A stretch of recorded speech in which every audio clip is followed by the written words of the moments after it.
Oh, I'm excited about playing tomorrow. Do you remember ever playing a game that late before? Not non-tournament action. NCAA tournament, playing late game, I can remember playing late, but not regular games. But it's to accommodate television. We're fine with it. Any update on Scott? Can you maybe update us on how Sean's doing? Sean is progressing nicely. We anticipate December. Scott is going to be week to week. I doubt if he'll play on tomorrow night. He won't play tomorrow night. Have you, with that in mind, have you figured out how to kind of get the secondary scoring and some more scorers involved, so it doesn't look like it does the other night? We're working on it, not to disclose any strategic plans, but we're working on it and have a couple guys step up. First step toward fixing the rebounding issue is what? Rebounding. We know what to do, we have to go do it. In years past, we've always had several guys that were decent rebounders. This year, there's some guys that have to come out of their comfort zone to go rebound the ball. Aziz doesn't have to, that's what he does. You know, Desmond Simmons is a good rebounder. But beyond that, we have to have some guys step up. Would you like to see Desmond be a little more consistent? Do you feel like he's inconsistent, or do you feel like he's at a good spot with his effort in that department? He's our second leading rebounder, you know, so I think we could all, with the exception of Aziz, I think we can all be better on the back. But Aziz is the one that's kind of holding the fort down, so to speak, right now. Is Jerome a natural rebounder, or is that something you have to kind No, of teach him? it's something he's going to have to get better at. And, you know, we've had some guys in the past that were very good basketball players, but just didn't rebound the basketball. And we used to talk to Darnell about that, Darnell Gann, a lot, you know, over a 4-year period. Just never was a guy that averaged 7 rebounds a game, you know. And Jannard, I think, can become a guy that rebounds as he gets stronger and as he gets more comfortable out there playing and just playing on instincts. I think the guy Hornick from Colorado State was a great guy to watch rebound. He anticipated when his teammates would shoot, you could see his teammates would go up to shoot and he was gone right there. He just anticipated. He has a gift. Everybody doesn't have a gift to rebound like that. But I think guys can become better rebounders, and I think Jannard will be one that will become a better rebounder. Is it a matter of guys putting bodies into other guys' bodies, as simple as that? It's a matter of looking. Sometimes there's penetration coming, and I'm thinking, should I rotate down? Should I step up? And the shot goes up. And while the guy Hornick, while that shot's going up, he's already got a leg up because he's going to the board. And sometimes we're thinking about, am I in the right spot defensively, as opposed to right away looking to see who's in your area to put a body on. You mentioned about guys stepping up. You know, you're so thin. Guys that really need to step up are guys like Martin and Hakeem. How far away are they, in your mind, from being able to step up to the point where you can depend on them night in and night out? You know, with them, I don't know how fair it is to say all of a sudden you've got to step forward and do this when they've had limited experience. And, you know, you're saying step up to do what? Is it scoring? Is it rebounding? I don't think either one of them is a big-time scorer. That's just not kind of how they play. They help in other areas. I think a guy like Andrew Andrews, who can score and who scored in the preseason, who scored on the foreign tour, who scores in practice, I think a guy like that, it would be more fair to ask him to step up and do some things like that. You know, Desmond scored 14 points against Seton Hall, had 12 rebounds. So guys that have, even though Andrew hasn't played, he's done those things already. Desmond has had moments where he's done those things. I think it's fair, more fair to ask those guys, to expect those guys to do it. Is that a role that Andrew is comfortable with? I think it was fine with scoring. I don't think he minds it. He just hadn't been able to get the ball to go down for him, but he gets to the line. He gets to the line a lot. He's very aggressive. Is there a toughness factor that comes with the rebounding, and is it surprising to see a team of yours get out tough there? Well, that has not been the case here at the University of Washington. Our teams usually are pretty good at rebounding teams. I would imagine,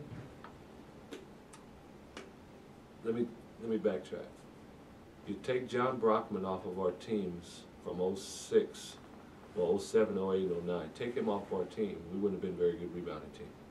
But he was such a good rebounder that other guys were able to rebound alongside with him. Aziz is a good rebounder, but I think John's the best in the history of the school. So he kind of carried us. We don't have as many guys that just step up and just go get the ball. And that's something that I just think guys have to be a little more hungry to go get it. And now, is that because it's just the guys that you recruited are different, that they're just not the junkyard dog type of guys, just, and you just went after a different type of recruit? I'll say this, let us get everybody healthy, and then let's revisit it, and then see what happens. I said John Brockman's because if John was injured, we'd be asking that question about those teams. Why are you guys such a poor rebounding team? And, you know, just, I think if we, like I said, later on, we'll get everybody in. Let's see if that's still as big of an issue. I didn't think it was as big of an issue until the Montana State game. It became a big issue that game. And you know, I always talk about patterns. That was one game, but it was so lopsided that it brings up reason to be concerned about.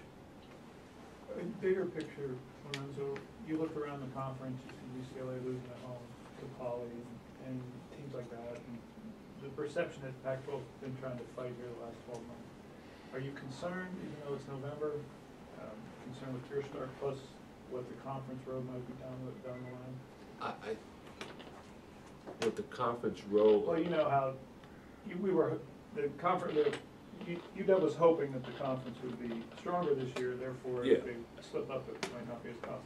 But I think if we look, again, I don't think we can measure the conference off UCLA losing at home, Cal Poly, San Luis Obispo.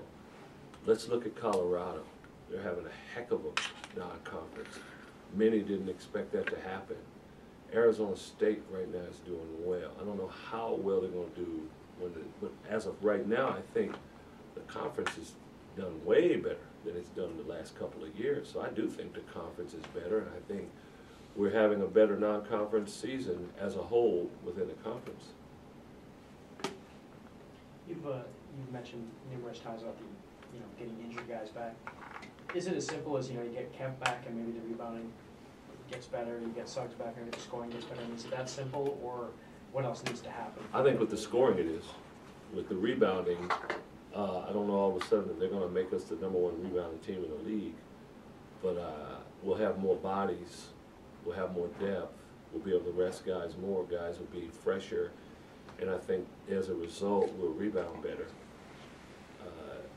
But I also think if Sean Kemp is potentially our best low post scorer and Scott Suggs is one of our top 3 scorers, we're talking 20 to 25 points a game that those guys bring to the table when they're playing. So I think it definitely helps the scoring.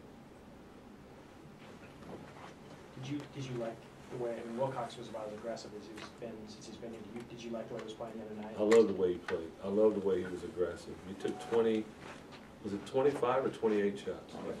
25 shots, and he took 5 threes. And he could have taken 10 for all I care. He probably would have made 5 of them, 4 or 5.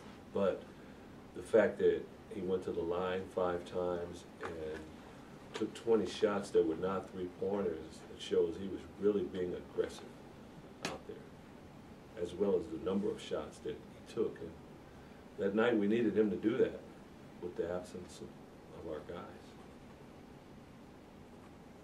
With the short bench, are you able to get enough fresh legs to do the things that you'd like to do defensively? Not defensively. No, it's there are some adjustments that we have to make defensively while we have these guys out, because to ask our guys to try to push the ball and ask us to get our guys to get out and be in attack mode defensively. It's fine at first, but I think it just, second half, it just wears us down. So as much as I hate to do it, we're gonna have to make some adjustments there. So then does that mean that maybe you'll play more zone in the second half of games? Regardless, even when we have our full complement of players, we're gonna play more zone. Does that mean you turn into more of a low possession team? No, maybe we're not than before? trying to do that. We're not trying to be a low possession team, but with our defense, there are times with Colorado State that we force them to shot clock violations, we force them into having the ball 5-second count, so we were good at it, but we can't sustain it because we don't have enough bodies to sustain it. So with all that we did, they turned it over, I don't remember, a very limited amount of times. So Ohio State, I think I explained that before. I don't think we can judge the Ohio State game and us not forcing turnovers because the guy Kraft has the ball in his hand all the time, and like I said, 110 minutes, 3 turnovers. He just doesn't turn the ball over very much. But for us to really force tempo, we have to be up in the lanes, pressuring the ball, and we're not going to be able to do that as much. So Ohio State was very deliberate offensively. Colorado State was very deliberate offensively.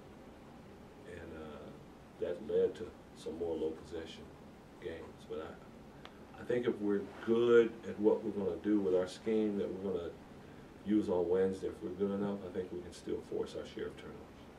Why do you say you'll go more zone even when you got the full complement back? Because of the makeup of our team. Such a, We went more zone last year than we had before because of the makeup of our team. Longer limbed guys, size, and I still don't think, even when our guys come back, we have great depth. So, how might or might not help rebounding one zone and worrying about areas rather than them? zone most of the time can hurt your rebounding. It was one of my concerns against Colorado State. We were getting beat up on the boards in man. Zone, it could be worse. Right. But it also puts you, if you don't extend too far, it keeps you around the basket too. So that if you do find a body, it can be easier to rebound in the zone. There's so many guys that have running starts against you when you're in the zone to go to the boards. Is it a fair statement, maybe this is from the outside looking at it, maybe that you don't have quite the on-ball defenders, the individual defenders that you did in the past? Is that maybe why? Yeah, I would say that. We don't pressure the ball as well as we've been able to do in the past. You know, you go from Nate Robinson, Will Conroy, even Justin Dentman, Manoy Overton, Isaiah Thomas, those guys really could pressure the basketball. You know, Andrew Andrews is probably our best at it right now. What do you think your guys learned from St. Louis in their style of play last year that they could apply to tomorrow? I don't think they'll learn anything from their style of play. I think we played them and they were a very good team that day. Remember, it was our first road game. We early game and we were ambushed. I don't know if our guys will look back at that game other than learn that they're really good and we better be ready to play. Anything in particular about their system that could have been surprising to you guys, or that they should remember to apply to tomorrow? I know Coach McHarris isn't there, but still essentially the same stuff they're running. I think the scouting report, you know, they're a really good three-point shooting team, and that's easy to look at. That's easy to notice if you look at the stats, but to know why they're such a good three-pointing team and how they're getting open, that's up to us to figure out how to limit them from getting those. Coach, I know you set this home up in part because of Scott. If someone had told you that Scott wasn't going to play in either one of these games, what would you have said? I said, how do you know? Where did you get that information? That's what I would have said. If they would have said, would you have scheduled St. Louis home and home, I would have said, no. made different without Mitchell? Yeah, I think so. His replacement, McCall, is doing a really good job. He's shooting the lights out from three. He possesses a lot of quickness. Mitchell is just obviously a very good basketball player. But they don't go, you know, scale of 1 to 10. If Mitchell was a 10, they don't fall off to a 3 with McCall. He's still really good also. Sometimes you can miss players, but in that position that you're missing a player, there's someone else just been waiting for the opportunity that's almost as good, if not as good. Coach, last time I was here, you had a chance to talk to us about Darren Johnson. I don't know that you've had a chance to talk to us about Nigel yet. I did, but I can, whatever else you want me to add, or for the first time tell you, I can. Yeah, can you talk to us a little bit about Nigel Williams-Goss? How to think of it? Really knows how to run a team. Really knows how to run a team. Very high basketball IQ, very intelligent, great student. The number one thing I can say about him is that he really understands how to impact winning the game. He really knows how to impact the final score on the game. That'd be the number one thing I can say, and I'd say that's a pretty good gift to have. And like Darren, you said Darren's a guy who you expected to come in and contribute right away. Same with Nigel. Yes, both of them, we expect them to come in and play. You figure out who he is yet? Darren? I said Nick Young, so you seem pretty. That's who you left with. Yeah, no, we expect both of those guys to come in and play for us. So now I have to ask, who compares to Nigel?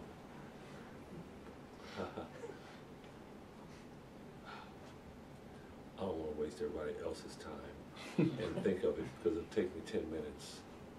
But I will give you an answer here in a second. Maybe not a second, in about 11 minutes. Hey, did you have a chance to look at this second half of Saturday's game as it pertained to Abdul and as to why he just was off? No. Who knows?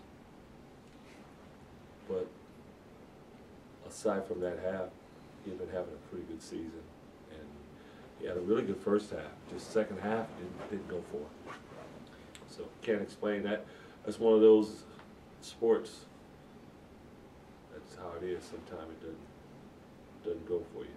And he seemed to really take that loss bigger or harder than others.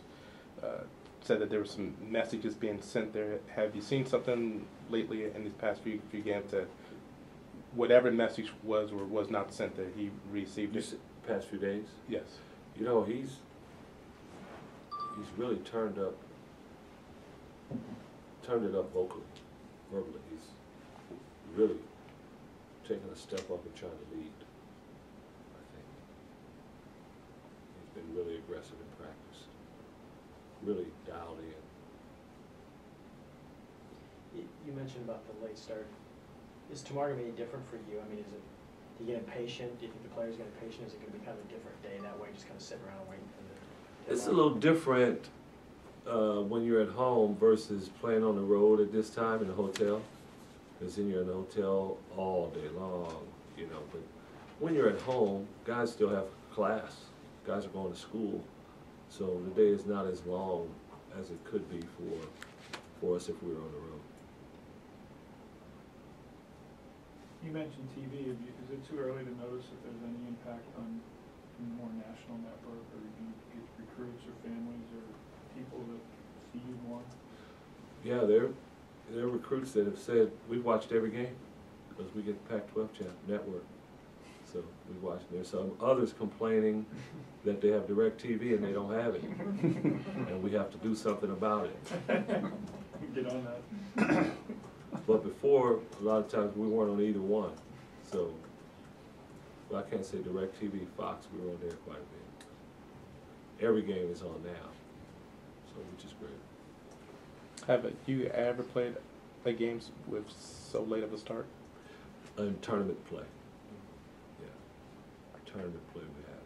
How big a deal is it to have those games visible by all recruits, but every school is part of the league now that has full television schedule. I mean, I guess it evens out, but did you lose something with that? Lose something by being on? Being even with everyone as opposed to Pac-12 and getting a lot of games on national network. Well, I may not have understood your question, but I think we were behind before, so it was worse. At least now, I don't know if every conference has their own network. I know the Big 12 has. I don't know if everyone has their own network. Most games on most BCS schools are televised now. The games are televised, but it's different being televised and having your own network. Explain. Whether it's volleyball, whether it's soccer, whether it's the replay of your game for the fourth time, or all access, whatever it is, you're constantly getting pounded by the Pac-12 and watching it constantly, as opposed to, okay, your game was on television and now let's go on to the next thing. Whenever you want to go to that channel, you're going to see some Pac-12 happenings on there, and that's very unique. And I think that sets us apart from some of the other conferences that even have games on television, all their games on television. You know, you throw in a number of games on ESPN as well with us. So I think it helps us immensely in terms of our conference. You apparently, Tony got sent out of the B League. Did you have any reactions? Is that typical for a 19, 20-year-old guy maybe to take some lumps along the way? I think it happens more and more now. Now that even the NBA people have kind of figured this out with their draft and their farm teams. The NBDL is a lot more like the minor leagues in baseball. As opposed to years ago with the CBA, there was no affiliation with the NBA team. You just had its own separate league, and you know, you get sent down wherever. But now there's a specific team that they send you down to, that you report to the NBA guys, and they say, hey, we're going to send them down, and this is what we need them to work on. And they do that, and polishes that up, they send them back. So it's a little more organized and structured now. So I think it's going to be like that a lot more. I think it was Avery Bradley was with the Celtics. He was hurt. He had to get some playing time. It's hard to get playing time to get back in a groove. And you know, he was a starter, but to get playing time, it wasn't going to happen with Boston at the time because they're trying to win games. So they sent him down to the NBDL just so he could get a lot of minutes. When he got enough minutes, he's back there playing. So there's different reasons why guys get sent down. He had, while he was here, he had so many sort of glaring areas of his game that he needed to work on, shooting and stuff. Is he a guy that maybe could have used another year? I mean, here, did he maybe go out a little too early, considering the way he shot the ball? Or? I can't think, if you're not Kevin Durant, Anthony Davis, one of these guys, I can't think of many that wouldn't be able to benefit from another year. I think a lot of them could benefit from another year, but they go in and, you know, there's some guys now, top 5 picks in the draft, that are playing and may not be setting the world on fire, but they drafted them and they knew that they were going to have to take their lumps with them, and they were going to learn on the fly, and they were willing to do that. So they're learning on the fly, making millions of dollars as opposed to getting better in college. What I always think, and if it were my son, if I had a son, I would tell him, don't play to get to the league. Don't play just so you get to the league. Play until you're ready to be an impact guy so that you get your second contract. Because the second contract is the one that puts you in a little different tax bracket. The first one goes by like that, done. I've got to get to the NBA, I've got to get to the NBA, and then you're there in 2 or 3 years. It goes by so fast. I would want my son to make sure you're going to be there 3, and then you're going to be there long term. At least you'll be financially stable when it's all said and done. And sometimes that comes with an additional year or 2 in college.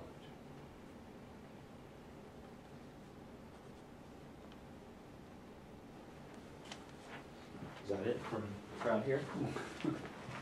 Anyone on the conference call got a question? Coach Romar? That's All right. Thank you, everybody.